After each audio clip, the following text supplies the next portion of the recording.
you're given a right triangle, but you don't have all of the side lengths.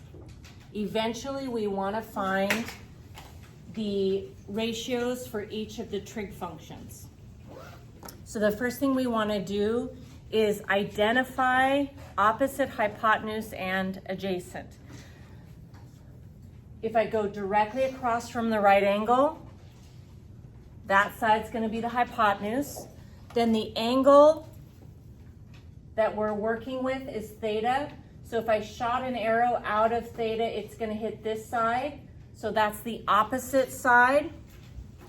Once I have the opposite and the hypotenuse labeled, the side next to theta, there's hypotenuse is next to it, but also this one here. And so adjacent to theta, next to theta is 3. Okay, the next thing we want to do is find the missing side. So we're going to use the Pythagorean theorem. And we have a squared plus b squared equals c squared, keeping in mind the c is always the hypotenuse. So I have 3 squared plus 5 squared equals the missing side hypotenuse squared. I could put the 3 and 5, I could switch those, it doesn't matter, they're both legs. Okay, going on to simplify, 3 squared is 9, 5 squared is 25, 9 and 25 make a total of 34.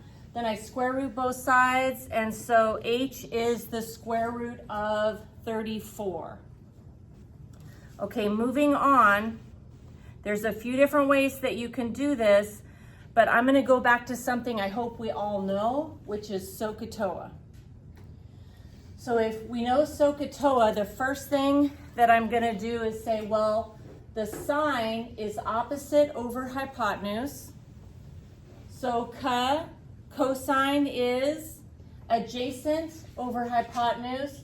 TOA, so tangent is opposite over adjacent. Okay, then we're going to utilize the reciprocal functions. I think one of the ones that's easier to remember is that tangent and cotangent are reciprocal functions. So if tangent is opposite over adjacent, then cotangent is going to be adjacent over opposite. The other reciprocal functions, they are not alliterations. S sine does not go with S secant, sine and secant, no. Sine's reciprocal function is cosecant, and cosine's reciprocal function is secant. So if sine is opposite over hypotenuse, then cosecant is hypotenuse over opposite. And if if cosine is adjacent over hypotenuse, then secant, we flip that over, and that's going to be hypotenuse over adjacent. So looking back at our picture, sine is opposite over hypotenuse, and the opposite is 5, and the hypotenuse is the square root of 34. So I'm going to have 5 over root 34. We do want to simplify the fractions, and remember that roots in the denominator are not considered simplified. So to get rid of that, I'm going to multiply by the root. So if I multiply top and bottom by the square root of 34, the numerator is going to become 5 root 34, and root 34 times root 34 is 34. Okay, cosine adjacent over hypotenuse, looking at the picture above, we have 3 over root 34. If I rationalize that by multiplying top and bottom by the square root of 34, then I'm going to have 3 multiplied by root 34 in the numerator, and root 34 times root 34 is 34.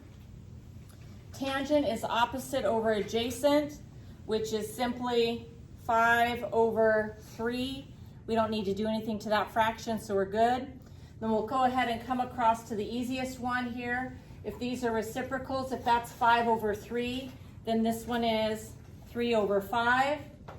Okay, I could flip over my final answer for cosine, but then I'm going to have more simplifying to do. So I'd rather just go with hypotenuse over adjacent. And so that is root 34 over 3, and it's already simplified.